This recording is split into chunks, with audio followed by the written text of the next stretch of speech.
quand vous remarquez que l'Esprit de Dieu commence à beaucoup parler dans votre esprit par rapport à une réalité de la vie, par rapport à un détail de votre relation personnelle avec Dieu, restez dans cet endroit, cherchez à comprendre tout ce que Dieu veut vous apprendre et priez pour être capable de mettre en pratique tout ce qu'il va vous apprendre, parce que ce sera très important pour la suite de votre vie. Amen.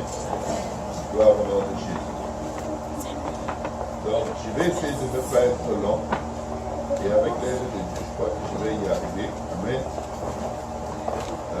Si vous avez vos vies, vous pouvez les souffrir avec moi. Je suis content quand je dis si vous avez vos vies, je vois des enfants qui s'en vont chercher leur vie.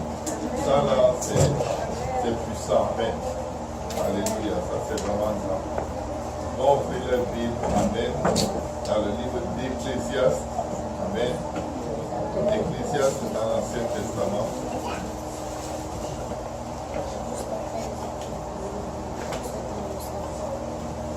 Ecclésiaste.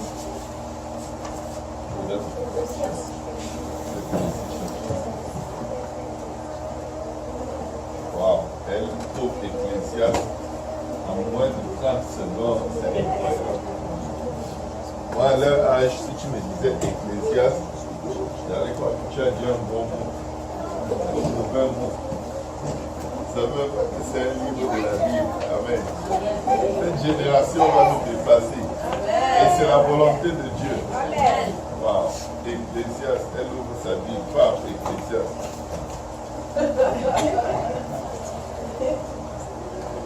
Alléluia, gloire au nom de Jésus. Amen. Vous savez, nos enfants sont meilleurs que des milliards d'adultes sur la face de la terre. Amen. Si vous ne connaissez pas la valeur de vos enfants, laissez-moi vous dire une chose. Des fois, même avant de les punir, prenez votre temps. Faites attention. Ils sont meilleurs que des milliards d'êtres humains sur la face de la terre. Ce n'est pas parce qu'ils ont sali le mur qu'ils deviennent des enfants du diable. Amen. Alléluia. C'est pas la bêtise ne définit pas qui ils sont. Ça dit juste à quelle étape de la vie ils sont. C'est l'étape des enfantillages. Un enfant fait des enfantillages.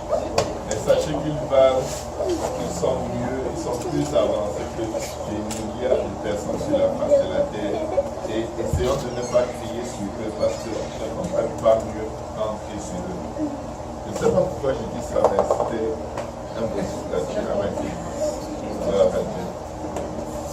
Ecclésiaste chapitre 1. Si on y est, est-ce qu'on peut dire Amen? Amen.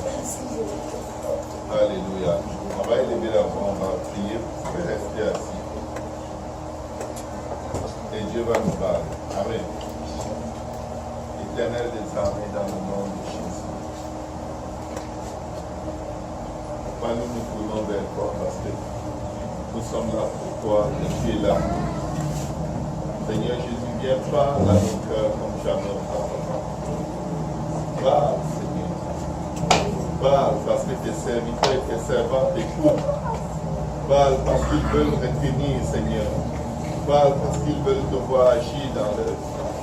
Parle, Seigneur Jésus, afin que nous puissions en pas séparer ce qui est vil de ce qui est précieux.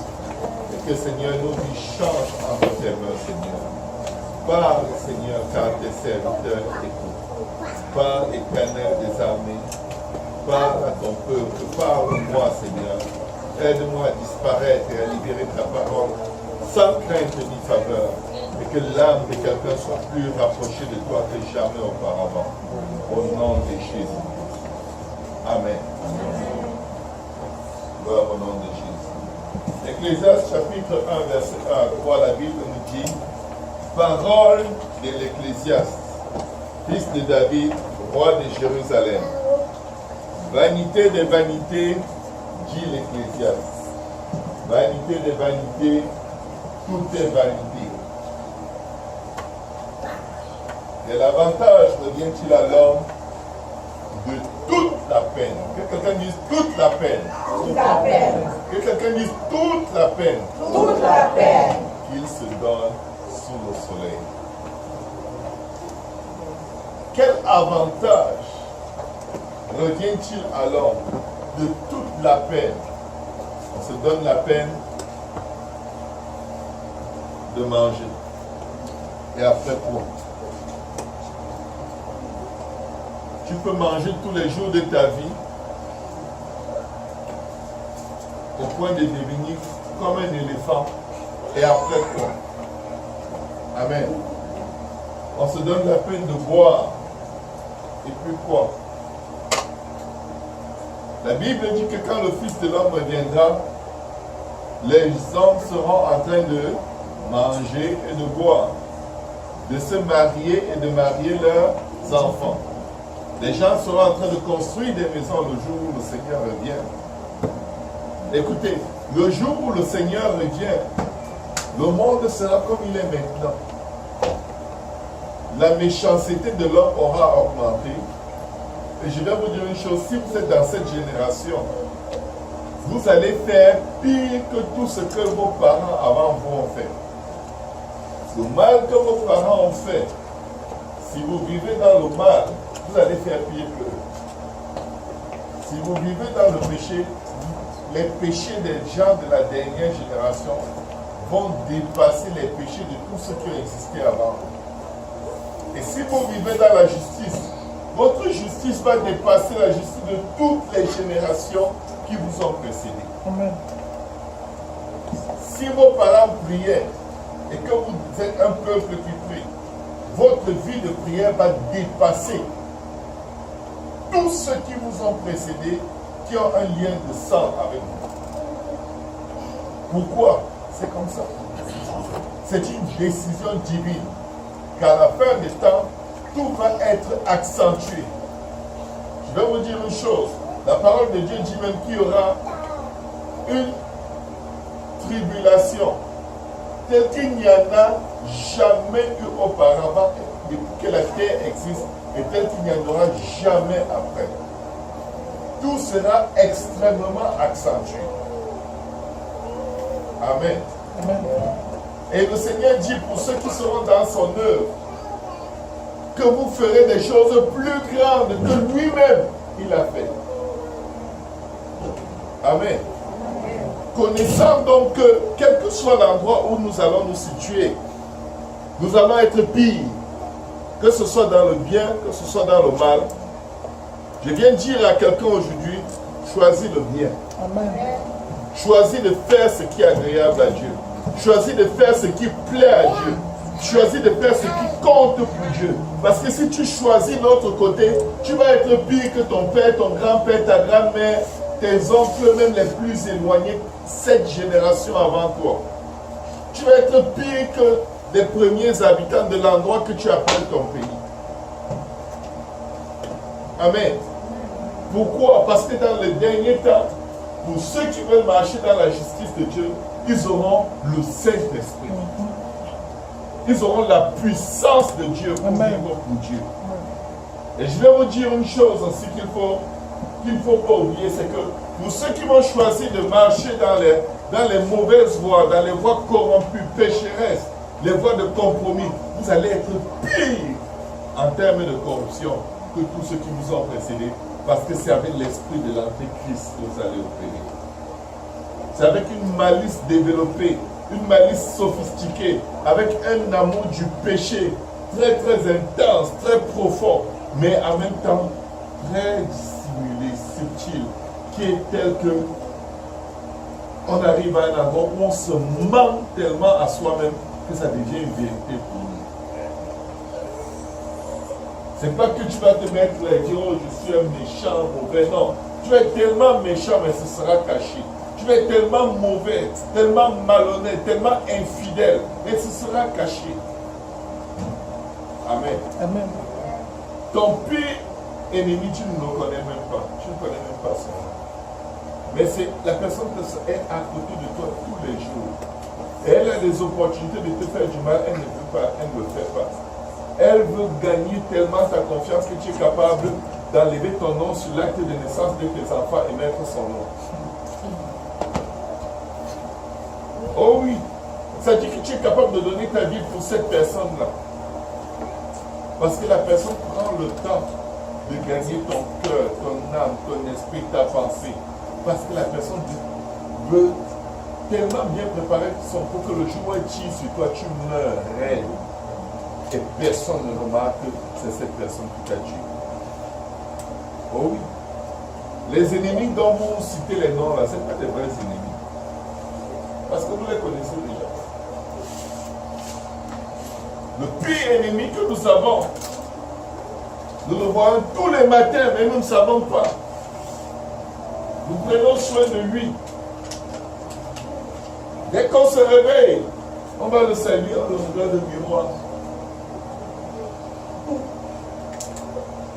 On le parfume, on le nettoie, on brosse ses dents. On l'habille de la manière la plus jolie possible pour que tout le monde l'apprécie. On n'imagine pas. C'est lui-là dont tu t'es occupé sans parler à ton créateur. Il est en train de t'amener en enfer. Tu as adoré ton propre Dieu. Un faux Dieu qui s'appelle toi-même. La chair. Notre pire cauchemar.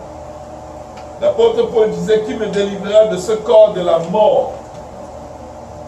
Tu t'imagines, tu entretiens la mort, tu brosses les cheveux de la mort, tu brosses les dents de la mort, tu parfumes la mort et tu marches avec la mort.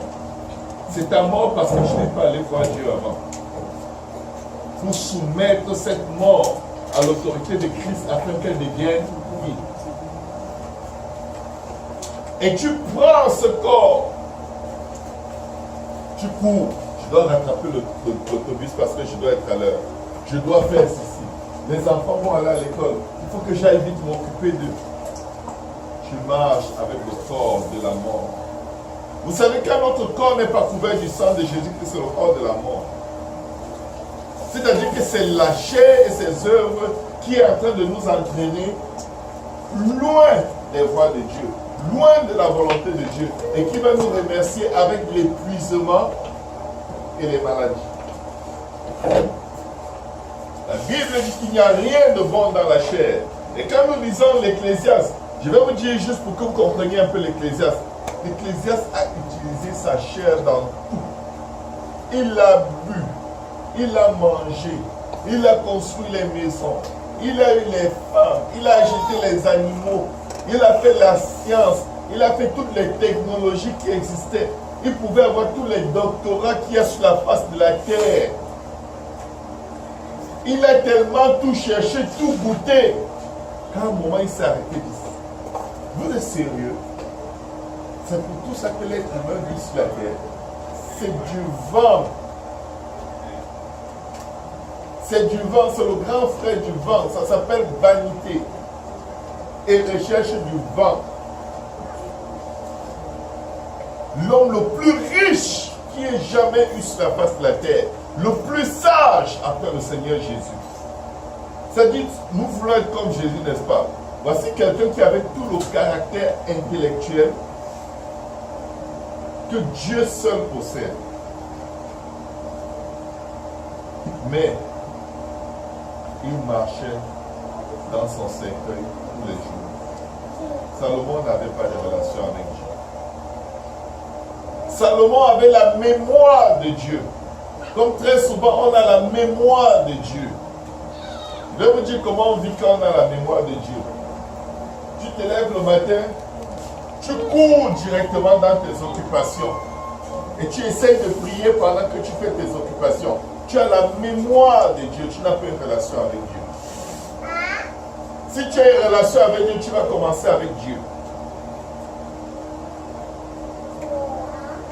Parfois, vous vous étonnez, pourquoi est-ce qu'il y a tant de religions sur la terre? Parce qu'il y a des gens qui croient à un faux Dieu, mais qui sont extrêmement fidèles. Et s'ils devenaient chrétiens, ils seraient aussi des crétins. Et Dieu dit non, je préfère le garder d'abord dans l'ignorance. Comme ça, il va développer son caractère. Je vous donne par exemple, je vous donne un exemple de certains vieux, de certaines fausses religions. Ils se lèvent le matin, avant de mettre les pieds au sol, ils sont éduqués comme ça dans leur enfant. Avant que leurs pieds ne touchent le sol, Ils rendent grâce au Dieu qui a créé les cieux et la terre, qui leur donne la vie et qui a le droit de leur retirer la vie. Avant qu'ils aillent aux toilettes, ils ont une deuxième prière qu'il faut encore à ce Dieu. Pendant qu'ils sont en train de se nettoyer, ils font une autre prière. Ils sont éduqués là-dedans depuis leur enfance. Si on laissait le côté faux Dieu de leur affaire et on prenait seulement le côté discipline pour l'appliquer avec notre Dieu, tu regarderais les malades, ils seraient guéris. Parce que nous avons tout. Nous avons l'armement spirituel le plus développé qui ait jamais été créé, l'Esprit de Dieu. Dieu lui-même qui vient habiter en nous. Nous avons Dieu, mais nous n'avons pas l'entendre. On court à gauche, on court à droite. Mais aujourd'hui, je ne suis pas en train d'essayer de vous embarquer dans une avenue de culpabilité et de découragement. Non. Je veux vous amener dans un autre domaine qui est en fait, comment dire, une grosse pierre d'achoppement pour les croyants. Vous vous souvenez de ce passage des Écritures où le Seigneur dit, en ce jour-là, beaucoup me diront, n'avons-nous pas chassé les démons en ton nom? N'avons-nous pas fait ceci? N'avons-nous pas fait cela? Vous savez pourquoi il cite ça? Ces gens-là ne citaient pas ces choses. Parce que ces choses étaient, je ne sais pas. Disons plutôt ceci, je reviens sur ce que j'ai dit. Dieu ne leur dit pas, je ne vous ai pas connu parce qu'il n'aime pas ces choses. Il les a créés pour ces choses. Il les a appelés pour guérir les malades. La Bible le dit, l'Esprit de l'Éternel, le Seigneur est sur moi, car l'Éternel m'a oint pour ouvrir les yeux des aveugles, guérir les cœurs brisés, ainsi de suite. Il cite ce pourquoi ils ont été oints. Il cite ce pourquoi ils ont été appelés, ils l'ont fait. Ils l'ont fait. Qu'est-ce que quelqu'un dit ici? Ils l'ont fait. Le but de Dieu pour ta vie, la raison pour laquelle Dieu t'a créé, t'a donné la vie, t'a sauvé, tu peux l'accomplir. Et Dieu te rejette.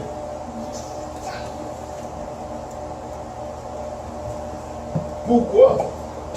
Qu'est-ce que nous venons de lire dans la Bible? Quel avantage revient-il à l'homme de toute la peine qu'il se donne sous le soleil? Quel avantage y a-t-il de servir Dieu et d'être parfaitement aligné dans les plans de Dieu? Je vais vous dire une chose, et écoutez bien ceci. La plupart d'entre nous dans cette assemblée vont bientôt commencer à guérir les malades. Amen. Amen. Ouvrir les yeux des aveugles. Prier pour les gens vont recevoir le baptême du Saint-Esprit. Mais beaucoup n'auront pas de vie de prière. Mais oui. Mais oui. Tu peux prêcher sans prier. Tu peux guérir les malades sans prier. Tu peux faire tout sans avoir de relation avec Dieu. Je vais vous dire pourquoi. Parce que ce n'est pas toi qui fais. C'est Dieu. Ce n'est pas toi. Quand tu guéris un malade au nom de Jésus, Jésus c'est ton nom. C'est ton nom Jésus. Tu as été adopté, tu as eu ce nom par adoption lorsque tu as été baptisé au nom de Jésus. Quand son nom a été invoqué sur toi dans les eaux de baptême, c'est là où ton nom est devenu Jésus. C'est ton nom de famille. Vos enfants ont les noms de famille. Est-ce qu'ils représentent valablement ce nom? Non. Amen. Amen. Des fois, leur comportement à l'école ou à l'extérieur vous fait honte. Tu ne veux même pas qu'on sache que c'est ton enfant. tellement ça ne ressemble pas à Dieu, ça ne ressemble pas aux choses de Dieu, ça fait honte au nom de Dieu, ça fait honte à ton nom de famille. Qu'est-ce qu'un homme? Regardez ce que la Bible dit. Je suis allé dans trois des évangiles chercher ce passage. Et regardez trois approches différentes. La Bible dit dans Matthieu 16, 26. Notez Matthieu 16,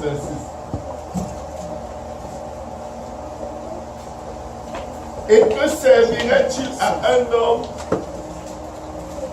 de gagner tout le monde s'il perdait son âme? Oh, gagner tout le monde. Mais certains comprennent par là gagner les richesses du monde. Non, c'est les hommes. Le monde, c'est les hommes.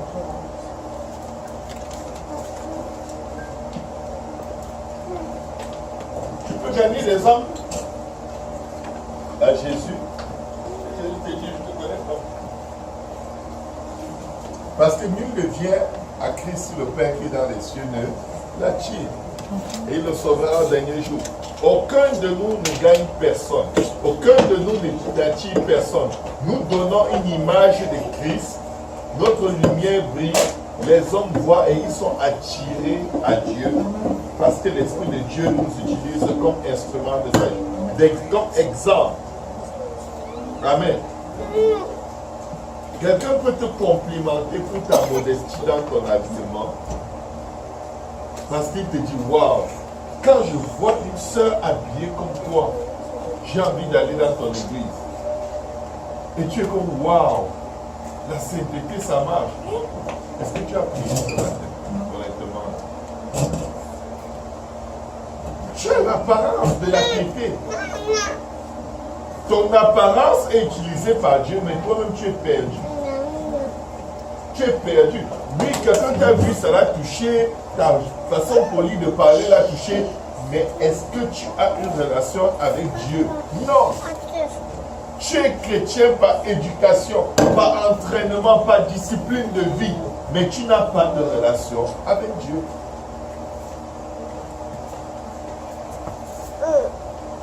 Mes frères et sœurs, nous devons avoir une relation avec notre Créateur. Nous devons parler à Dieu et laisser Dieu nous parler. Nous devons lui donner une chance de nous aider à être équipés comme il veut qu'on soit équipés pour le servir. Il y a deux sortes d'équipements dans la Bible. Il y a la sainteté qui est à l'intérieur et à l'extérieur. Et il y a l'autre sainteté qui n'est qu'à l'extérieur. Chaque jour, on a une de ces formes de sainteté. Chaque jour, à chaque moment, on n'est pas toujours là où Dieu veut que nous soyons. Et quand on est là, on sait. Je vais vous poser une question aujourd'hui.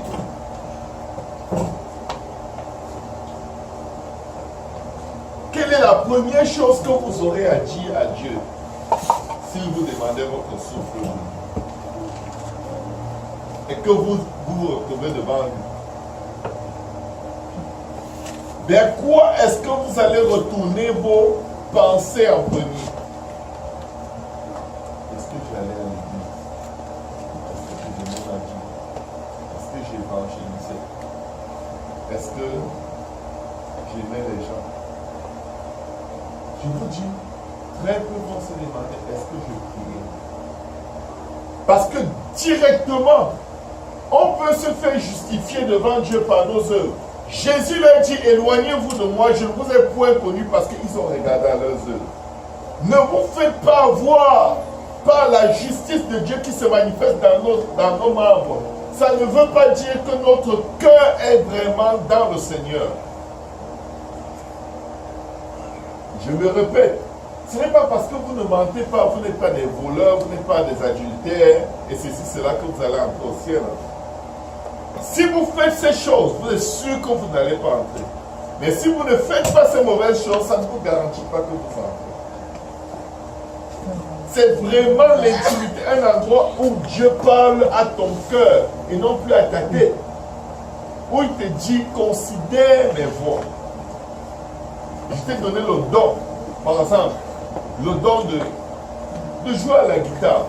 Amen. Je sais que le frère, le frère Boaz ne va pas penser que je le dise. Amen. D'après, je vais prendre un exemple qui le touche. Qui touche un domaine dans lequel il travaille. Tu as le don de jouer à la guitare. C'est un don de Dieu. Si tu ne pries jamais par rapport à ceci, pour que ça rende le ministère aux gens qui écoutent le son, tu es dans une forme de piété qui réduit la force. Tu le fais par don, tu le fais par Dieu. Alléluia. Amen. Tout ce qu'on peut faire, tout ce pourquoi on a été équipé, si on ne prie pas, lorsqu'on les utilise, on est dans une sainteté ou dans une manifestation des dons apparents. À l'intérieur, la personne qui est en train de jouer est déconnectée avec Dieu. Pourquoi est-ce que la plupart du temps, dans la plupart des grosses églises surtout, parce que c'est là où il réussit à se camoufler, tu vas dans la chorale, tu trouves plein d'homosexuels. Alors qu'ils viennent de jouer là, vous avez senti la présence de Dieu, vous avez pleuré, vous vous êtes roulé au sol, Dieu vous a délivré. C'est un homosexuel qui est en train de jouer.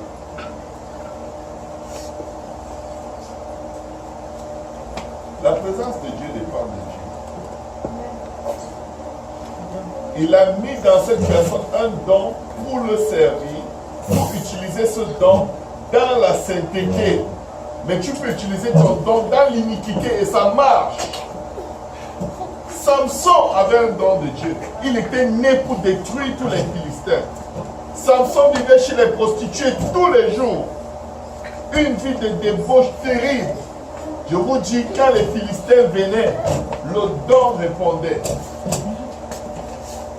Les Philistins venaient, le don fonctionnait toujours.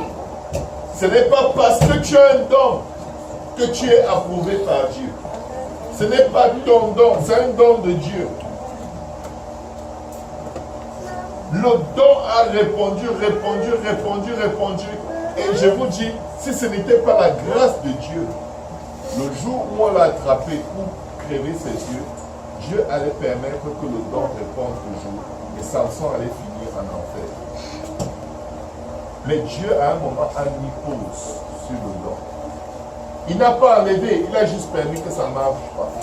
Que ce ne soit pas opérationnel. Parce que la Bible dit que les dons de Dieu sont sans repentance. Mais des fois, Dieu met une pause sur ton don. Tu l'as à l'intérieur de toi. Mais il met une pause. Pour que tu aies une bonne fessée.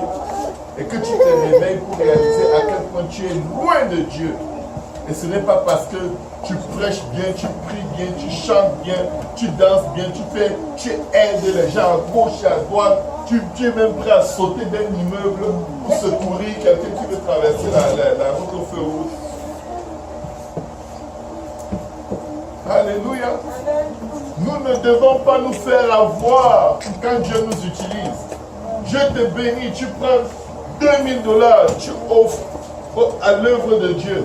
Et pendant au moins un mois, tu marches comme un big boss. Parce que l'idée de tes $2000, là, personne n'a jamais fait ça. Tu te sens en confiance.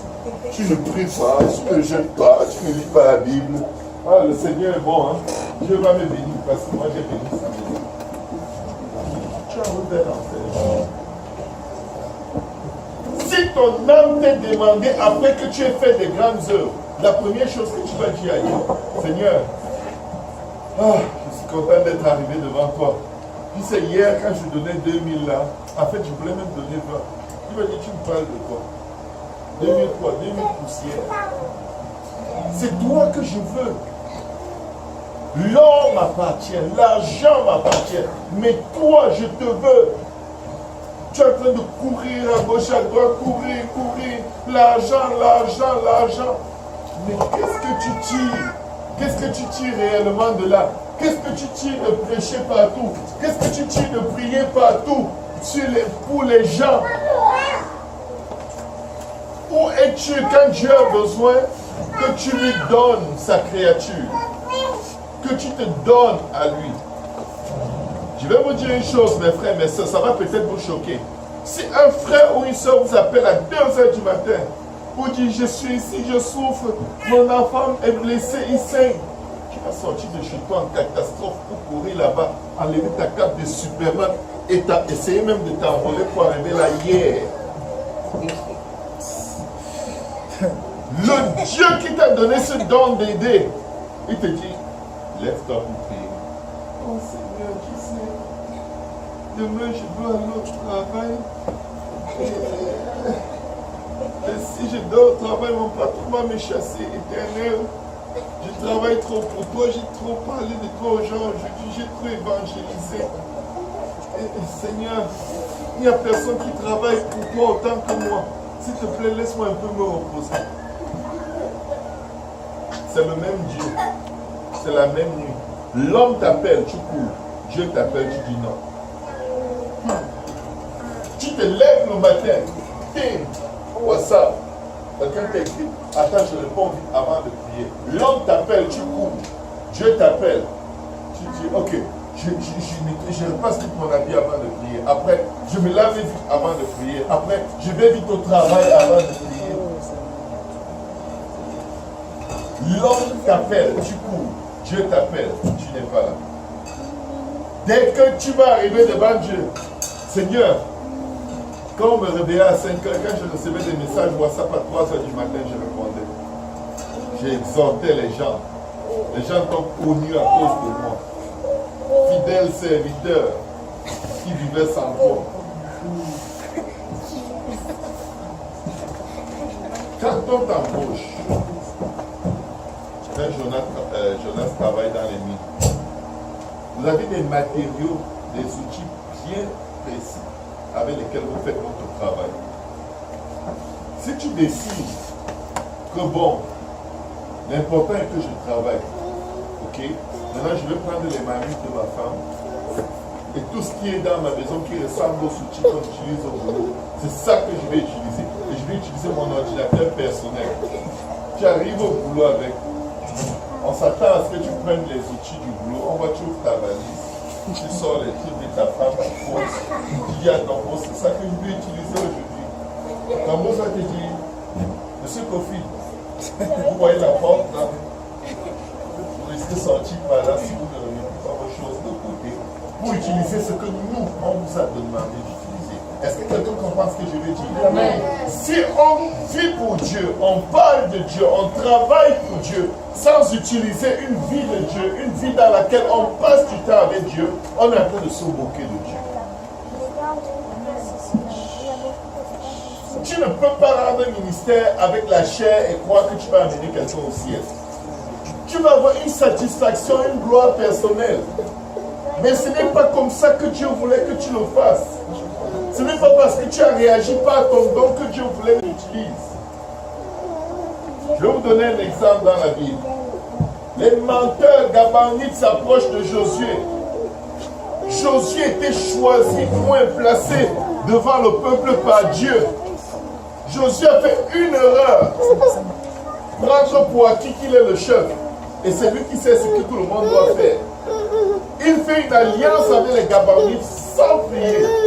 Et il embarque tous les princes d'Israël dans cette même alliance sans prier. Il a détruit tout un peu. La Bible dit qu'après la mort de Josué, il s'éleva une génération qui ne connaissait pas l'Éternel. Pourquoi est-ce qu'ils ne connaissaient pas l'Éternel? Parce que les Gabonites ont fait une alliance avec eux. Les Gabonites sont devenus leurs esclaves, leurs servantes, leurs serviteurs. Et les Gabonites ont appris à la génération de leurs enfants à adorer des faux dieux qui n'ont rien à voir avec le Dieu d'Israël.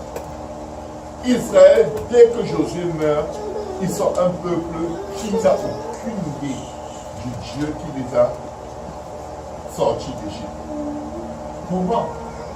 Ça manque que quelqu'un choisi, appelé, point par Dieu, aille chercher chez Dieu la direction, le timing pour faire ce que Dieu attendait de lui.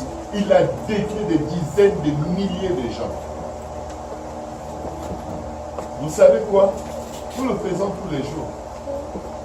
Certains de nos enfants sont dans l'erreur, ils sont dans une voie catastrophique parce qu'on a eu à prendre des décisions qui les influençaient sans demander la vie de Dieu.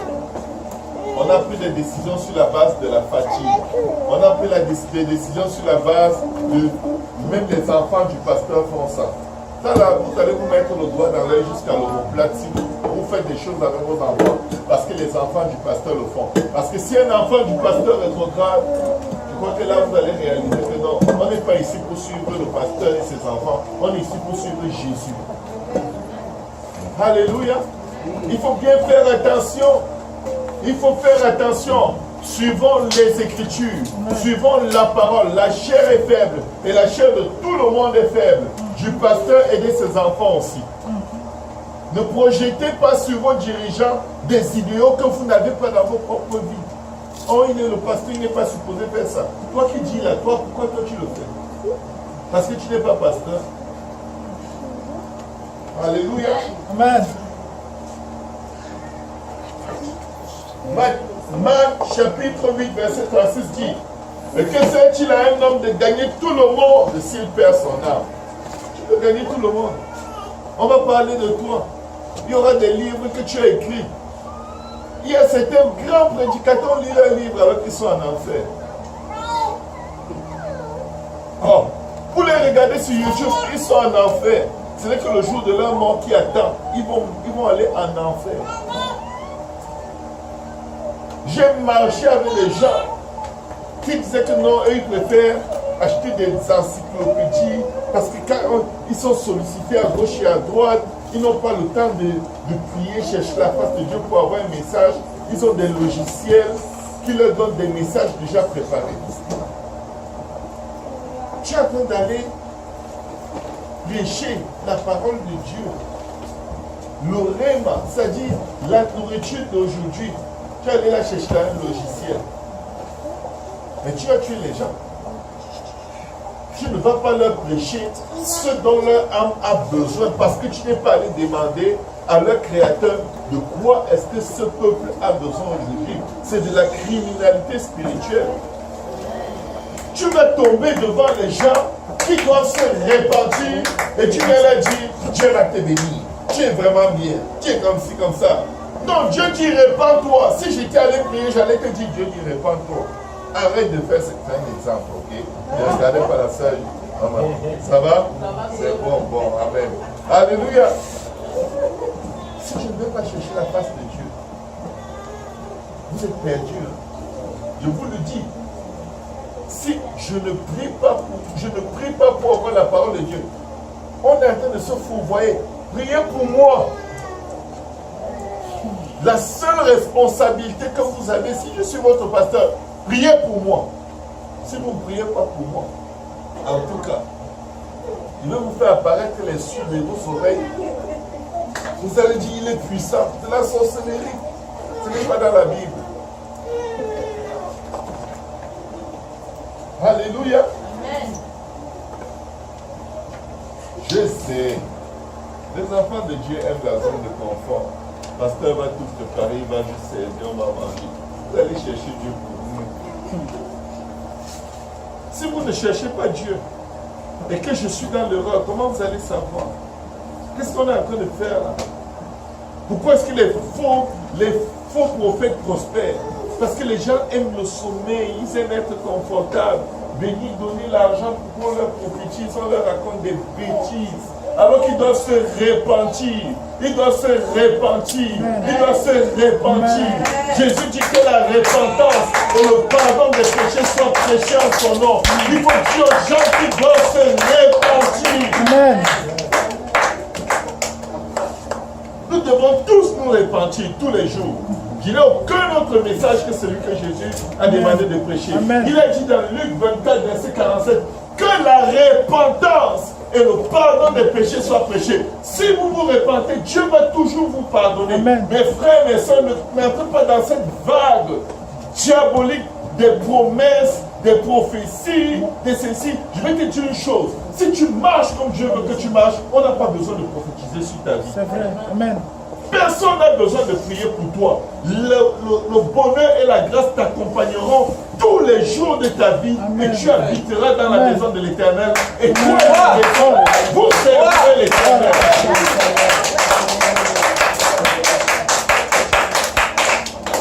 Marcher à gauche et à droite, se faire prêcher des bêtises.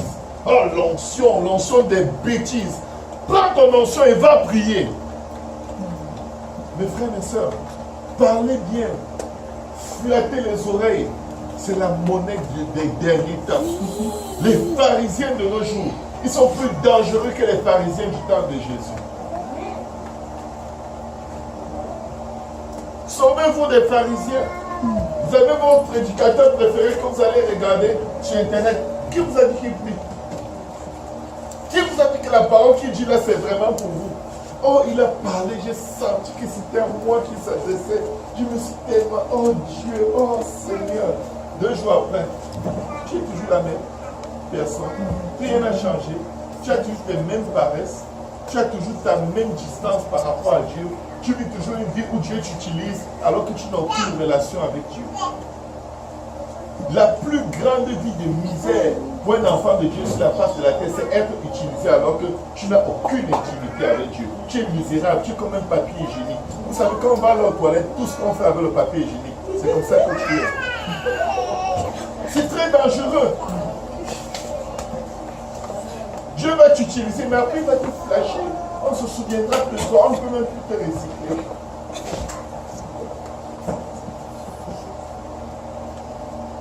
Je vous en supplie, Église. Se lever, courir dans tous les sens. Je suis pasteur, mais je vais vous dire une chose. Il faut parfois que tu t'arrêtes. Oui, mais avant ce peuple, il y avait un autre peuple. Après lui, il y aura encore un peuple. On n'est pas dans la dernière église de Pierrefonds. Je vous dis, tant que le Seigneur n'est pas revenu, il y aura une église. Amen. Même si nous tous on part. Papa Bobolo, même si tu fermes cet endroit, quelqu'un d'autre va venir faire quelque chose et il y aura une église. Mais à quoi ça sert tout ça? Je vais vous dire à quoi ça sert d'être utilisé par Dieu. À quoi ça sert d'être toujours là? À quoi ça sert d'être impliqué? C'est important, et même très important, de gagner le monde pour te rappeler que tu es perdu et tu dois sauver ta propre peau. Ces gens qui guérissaient les malades, qui ouvraient les yeux des aveugles, ils devaient se rendre compte que, waouh, si ça marche, tout ce qu'il a dit qu'on fera, ça veut dire que, comme il a dit aussi que si on ne se répand pas, on va aller en enfer. Cette parole-là aussi est vraie. Donc on a intérêt à mettre nos vies en ordre avec Dieu. Dieu performer des miracles par leurs mains pour leur donner des ultimatums à eux-mêmes. Quand Dieu t'utilise dans la vie de quelqu'un, sache que tu es en danger de mort. Dieu t'utilise des fois pour te montrer qu'il est sérieux. Que sa parole est vérité. Il n'y a pas un seul iota qui va être retiré. Oh, Dieu m'a utilisé. Oh, Dieu m'a utilisé. Même le papier hygiénique là-bas peut dire, oh, le pasteur est venu ici, il m'a utilisé. Tu es où? À la fausse sceptique. Tu peux être utilisé par Dieu, mais il faut être utilisé comme un vase d'honneur. Un vase d'honneur est éprouvé. Il est passé au feu et sa substance reste. Il y a plusieurs vases dans une maison. Il y a des vases d'argile, il y a des vases d'argent, il y a des vases d'or. Vous savez, le vase d'argile, c'est vite fait. Tu fais tout vite, tu cours vite, tu prêches vite, tu peux aller vite, tu pries vite pour les gens. Là, il faut aller travailler dans toi-même pour être épuré et que tout le mauvais, le mal, l'iniquité, la vaine façon de vivre héritée de tes parents sortent. Tu n'es pas là. Tu ne pries pas. Les disciples ont abandonné Jésus parce que c'est comme ça qu'ils étaient. Les mêmes qui faisaient des miracles, ils ont fui jusqu'à ce qu'on a attrapé les vêtements d'un des disciples. Il leur a dit, en tout cas, j'avais un cadeau de Noël pour vous, prenez. Il a fui nu.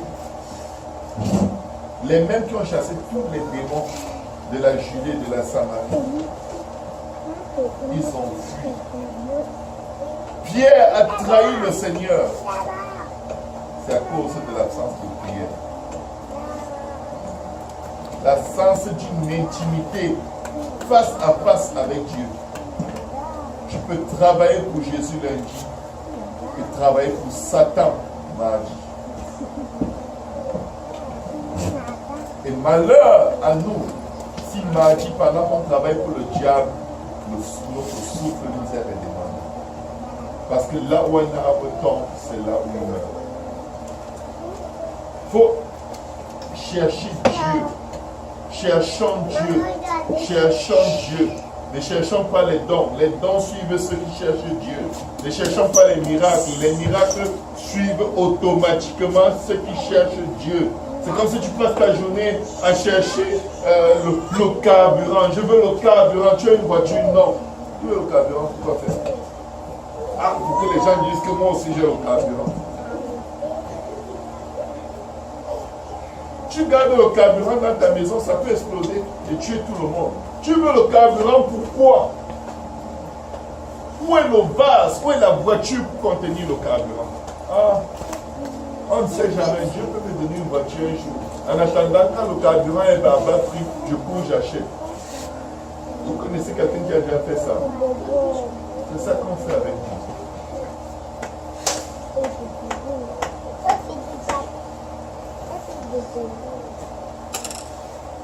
Chers parents, chers enfants,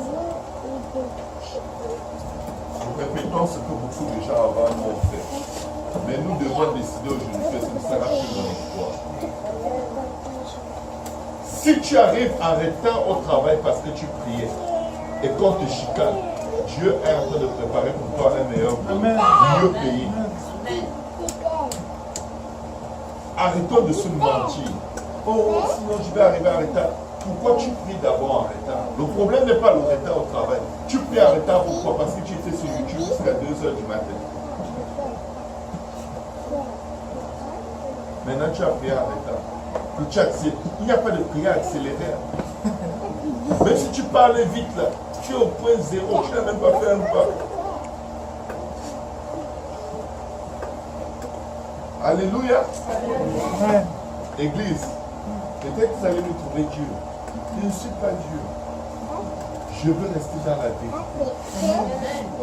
Je veux rester dans la vérité. Il n'y aura pas une âme qui s'est tenue devant moi pour écouter la parole, qui va aller en enfer parce que je lui ai dit des bêtises. Je ne vais pas flatter les oreilles. Je ne vais pas flatter vos oreilles parce que je ne flatte pas les oreilles. J'ai la foi dans le sang de Jésus. J'ai la foi que le sang de Jésus peut effacer tout ce qu'on a mal fait jusqu'à date. Le sang de Jésus peut effacer jusqu'à ce qu'il n'y a même plus le souvenir. Mais il faut se dire aujourd'hui, moi et ma maison, moi et cette chair que j'amène devant le miroir, je parfume, je peigne, je pète. Et je vais présenter au monde. On va d'abord servir. Amen. Nous allons servir l'Éternel. Je n'ai pas envie d'avoir... Écoutez, en tant que pasteur, je vais vous dire honnêtement, il vaudrait mieux avoir un seul membre dans ton église qui va au ciel que d'avoir 120 membres et 119 sont perdus. Peut-être vous pensez que c'est chaud aujourd'hui. Ce n'est pas encore chaud. Je vais demander chercher la face de Dieu. Je vais me battre pour appliquer tout ce que je prêche dans ma propre vie. Je dois me battre. Je dois me battre. Parce que ce que je serai, je ne veux pas déverser des bêtises sur le peuple de Dieu. Je ne veux pas déverser la paresse, la lourdeur, les niaiseries sur vous. Excusez-moi les expressions. Je veux servir Dieu en esprit et en vérité. Je veux être un vrai enfant de Dieu. Amen. Jésus va tout effacer aujourd'hui parce que nous allons nous mentir. Mais vous savez, nous devons nous arracher de ce démon, de ce corps de la mort, pour parler à Dieu. Parler à Dieu. Quand Dieu vous surprend dans la journée et vous sentez un cantique qui s'élève en vous, écoutez-vous, allez même aux toilettes, chanter tout ce cantique du début jusqu'à la fin avant de faire ce qu'on faisait. Quelqu'un m'a dit, mais pasteur, si on fait ça tout le temps, on n'aura plus de vie. Mais tu es déjà mort si tu ne fais pas. Tu es déjà mort. C'est Dieu qui t'inspire des chants pour se connecter à toi au moment où le diable ne s'y attend pas. Pour faire pour toi ce que tu essaies de faire de tes propres forces. Beaucoup de délivrance vient seulement dans un cantique, dans une mélodie qui vient dans ton cœur. Tu arrêtes tout, tu élèves cette mélodie à Dieu, il règle des problèmes que tu ne peux même pas imaginer. Alléluia.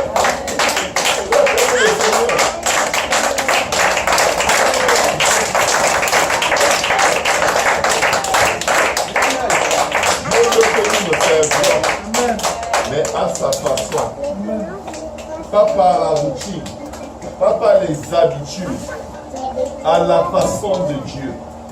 Amen. Que quelqu'un dise à la façon de Dieu. Et la seule façon de Dieu, c'est prier avant. Prie avant de prendre des décisions. Prie même avant de savoir comment tu vas chicaner ton enfant. Je vais te dire, Dieu va t'inspirer des façons de faire avec l'enfant qui vont édifier l'enfant. Tu vas corriger ton enfant, il va se mettre à parler avant. Au lieu de te détester, il va te dire merci, il va te demander pardon, il va t'embrasser. Parce que tu as demandé à Dieu, je fais comment? Souvenez-vous, c'est le soin de l'Éternel. Dieu nous les a prédits. Ne les voyez pas petits comme ils sont. C'est un trait. Bastonne injustement, son ange va devant Dieu. Je vais te dire, si la bastonnade est toujours ton premier recours, tu vas finir par le battre quand il est innocent. Et Dieu va te battre aussi. Ce n'est pas parce que tu demandes des excuses après avoir tapé mon enfant que je vais te pardonner, mais il faut bien que je montre à mon enfant que je suis là pour lui. Je te donne aussi une claque. Comme ça, l'enfant va savoir, non, mon père me protège, il est là. Il n'est pas juste en train de pardonner au monde entier pendant qu'on me tue. Ça l'écrit dans ton vie. Imaginez, vous avez vos enfants dans le quartier, les voisins les insultent, les crachent dessus, les bottent. Votre père dit, non, il faut pardonner. Les voisins, je vous pardonne. Ok? L'enfant va devenir, il va regretter le jour où il est devenu ton enfant. Parce que le voisin, même qui l'insulte, si on menace son enfant, il sort, il vous pointe pour le laisser le tranquille. Alléluia. Amen. Alléluia. Si nous voulons mieux faire, est-ce qu'on possible? Amen.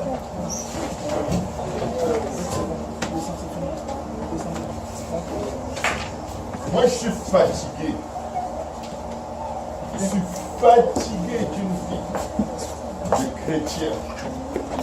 Où je me lève, je fais les choses, le don de Dieu se manifeste. J'en ai marre. J'en ai marre de me retrouver dans cet endroit sans avoir passé du temps avec Dieu. Je ne veux plus. Je suis dégoûté. C'est un peu une vie. Dieu t'utilise la gloire des hommes. Tu as la gloire du monde. Tout le temps, le diable devant la gloire de ce monde. L'orgueil de la vie. Dieu m'utilise. Dieu a fait ceci avec moi. Tu es où? Tu as prié quand pour la dernière fois. Tu as mis ta Bible quand pour la dernière fois. Dieu a fait. C'est comme si tu dis, oh j'ai mangé le pundu il y a 10 ans, c'était le meilleur pundu au monde. Depuis 10 ans, je ne mange rien d'autre parce que le pundu a été trop bon. C'est pas vrai. Tu manges mal peut-être. On veut manger les meilleurs mets tous les jours, les meilleurs repas. Et Dieu est le meilleur artisan de ces choses. Amen. Parlons à Dieu, frères et sœurs. Priez pour votre pasteur. Parlons à Dieu. Je ne sais pas quoi vous dire là maintenant. Que chacun déverse juste son cœur devant Dieu et cherche Dieu et demande à Dieu d'être le premier en toutes choses dans sa vie. Les voies de Dieu ne se gèrent que par l'Esprit de Dieu. L'Esprit de Dieu ne peut pas être contrôlé si nous ne prions pas. Cherchons Dieu. Cherchons Dieu.